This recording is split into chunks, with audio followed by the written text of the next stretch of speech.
Let me get to the point by saying that Earth's Van Allen belts are magnetic, just like the 7 megahertz loop antenna, as we also consider that there are 7 primary radio frequencies produced by Earth's geological dynamics, which are called the Schumann resonance frequencies, which operate at 7.83 hertz. Not unlike two-way 7-band radios also operate in the 7-band range, but in the more powerful megahertz range. The Earth is not just behaving like a two-way radio transceiver, but it also might be serving as a 7-band digital spectrum analyzer,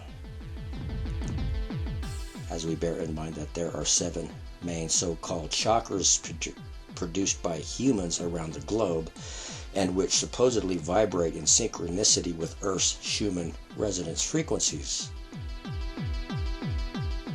with the Earth also perhaps serving as a 7-band graphic equalizer that is merged with Earth's radio and color spectrum analyzer components and other technologies.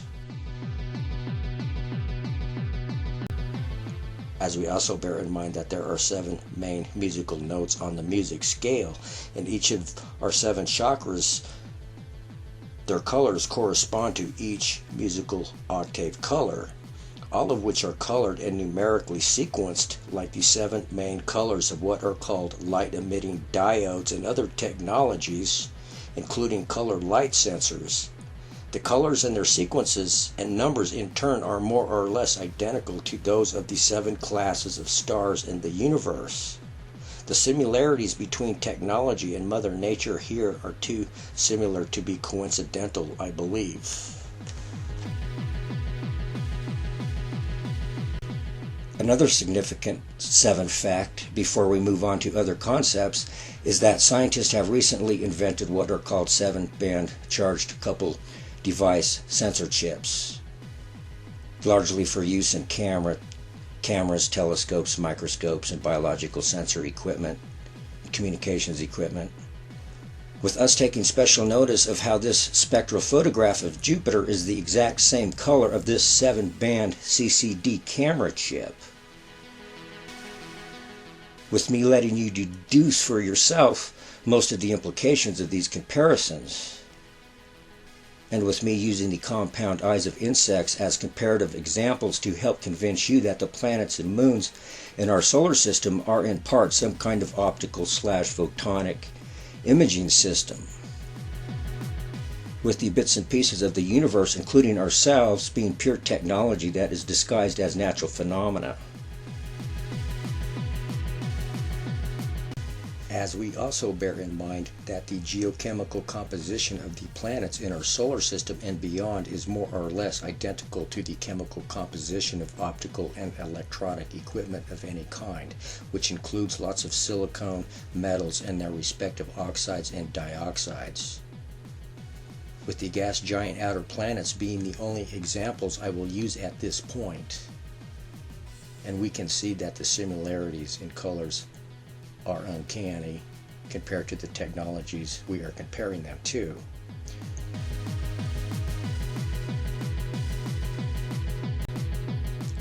And where I am going in this and my other videos that I have posted on YouTube is that if humans are being observed and manipulated by a god or gods, which would be extraterrestrials of some kind, then what you are seeing and hearing in this video is how this observation and manipulation is being facilitated. And there are no two ways about this. This is the only logical explanation.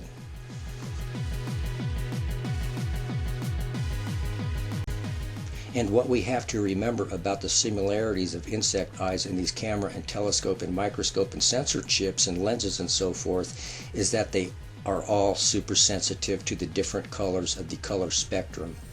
which includes thermal and night vision sensors and lenses, and this includes hyperspectral imaging chip filters. The same could be said of the eyes of insects, as we bear in mind that the colors of optical lenses and chips and insect eyes have everything to do with the electromagnetic spectra they are designed to pick up.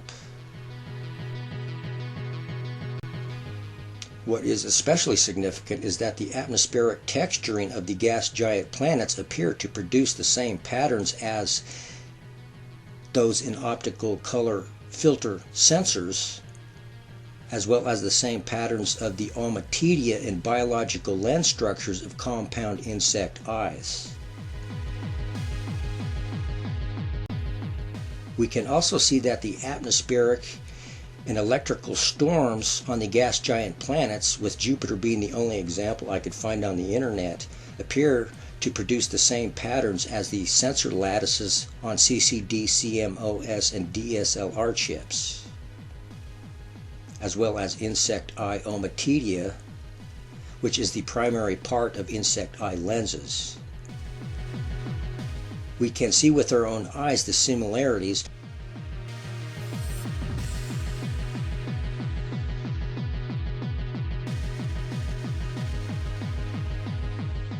And this includes the fact that the internal core structures of the planets appear to match the location of the optic nerves in the insect eye,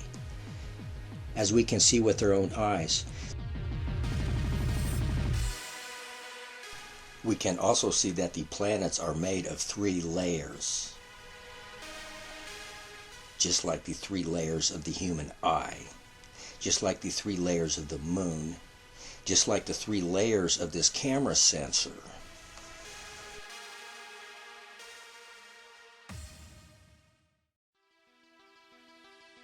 So the next time you look up at the planets at night, remember that the Earth might be some kind of optical, magnetic, electric, microsphere biosensor, like these examples here, respectively, whereby Earth's planetary neighbors might be some kind of cameras or sensors that are picking up optical signals from us, or from the stars for that matter, and relaying these signals to us, as you bear in mind a relatively new biosensing technology that is called cavity enhanced spectroscopy and sensing, including optical microcavity based sensing and surface plasmon resonance based sensors, with Earth's Schumann resonance field cavity falling nicely into place here, with the space between the surface of the Earth and the ionosphere serving as the waveguide, not unlike the waveguides used by optical cavity biosensors like the ones you see here, with the sun serving as the obvious light source and the moon perhaps serving as the optical sensor unit in these examples, with Earth's magnetic belts perhaps serving as some kind of waveguide or resonator ring for the microsphere biosensor we call the Earth.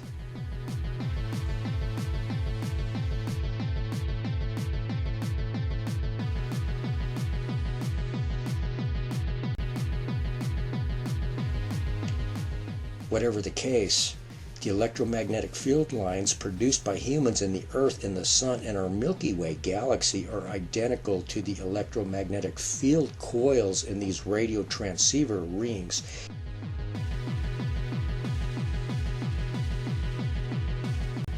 In a system of electromagnetic fields inside electromagnetic fields inside electromagnetic fields, with our solar system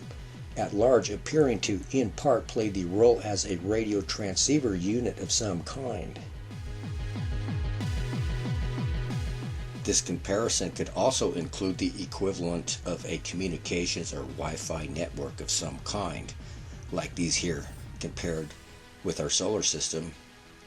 with our sun playing the central role as a plasma router of some kind, as you bear in mind that the sun is made of gas plasma and generates a relatively powerful radio signal, in addition to being in part made of metals and silicone, including at their cores. Not unlike these technological comparisons. This brings us back to light-emitting diodes that emit light just like the sun and other stars, in addition to being physically and chemically structured like the stars as well, more or less,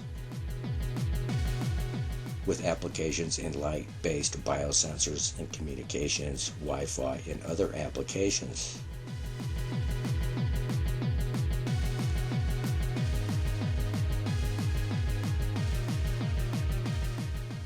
While I do not claim to know for sure that the suns and stars at large and our auras and chakras are respectively plasma antennas and light-emitting diodes and optical and photonic antennas and so forth,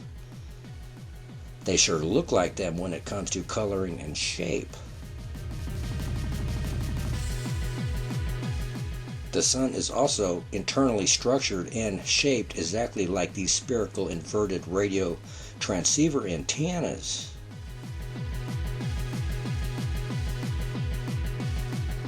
The same could be said of the Earth and the rest of the living planets and moons in our solar system and beyond, I'm sure. The visible and invisible structure and dynamics of the stars and living planets and moons are identical to those of spherical antennas, as we can see with our own eyes.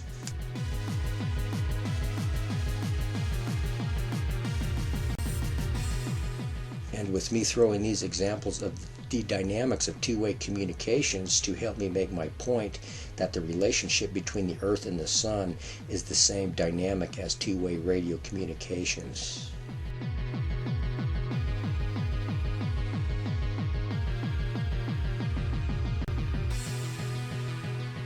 The same could be said of the dynamic between the Earth and humans, as we can see in these examples of their respective interactions with each other and humans, as we bear in mind once again that humans are biological antennas.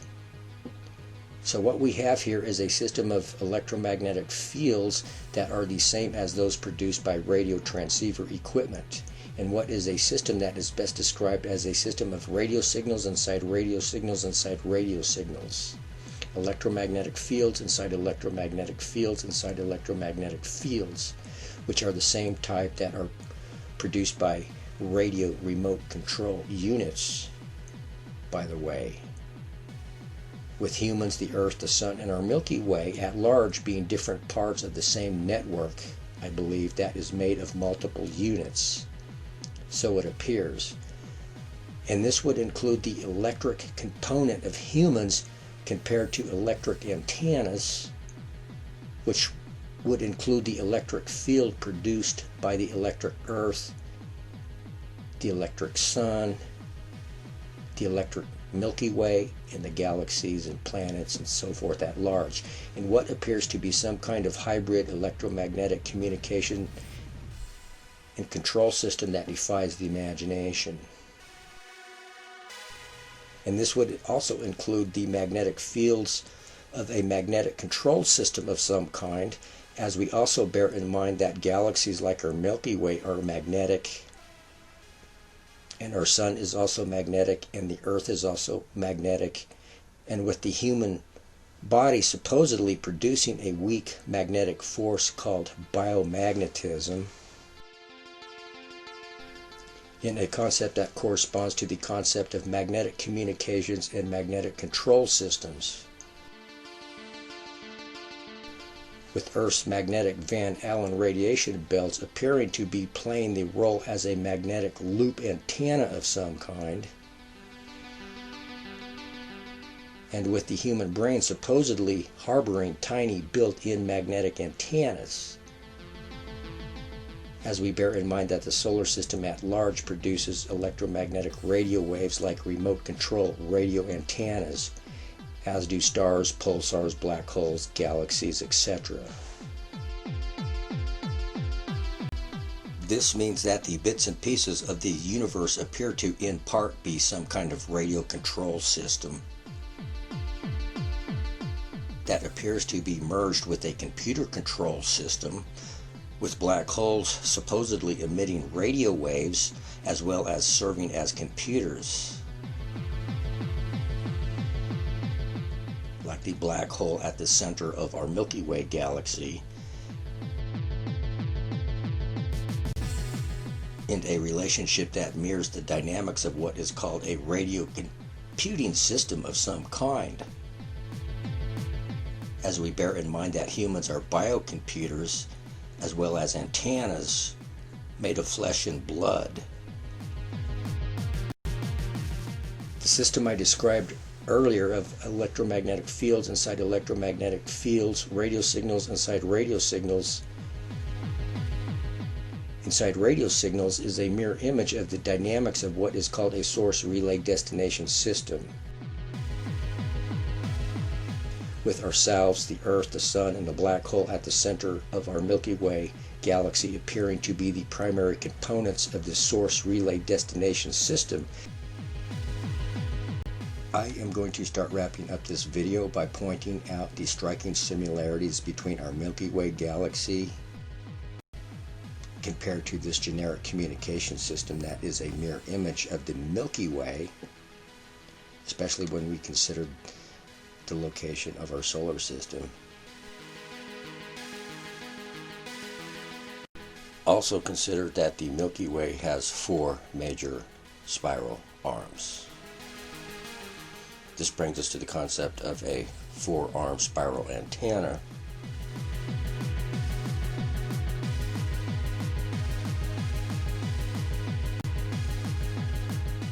And here is an antenna, a spiral antenna, Archimedes spiral antenna with the elements arranged inside, just like the stars are arranged inside the arms of our Milky Way galaxy.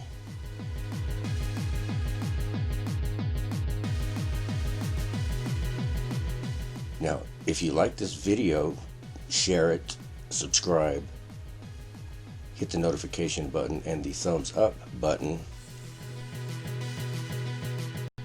I included a link to some other videos, including a playlist, if you want to hear more about my Technoverse concepts.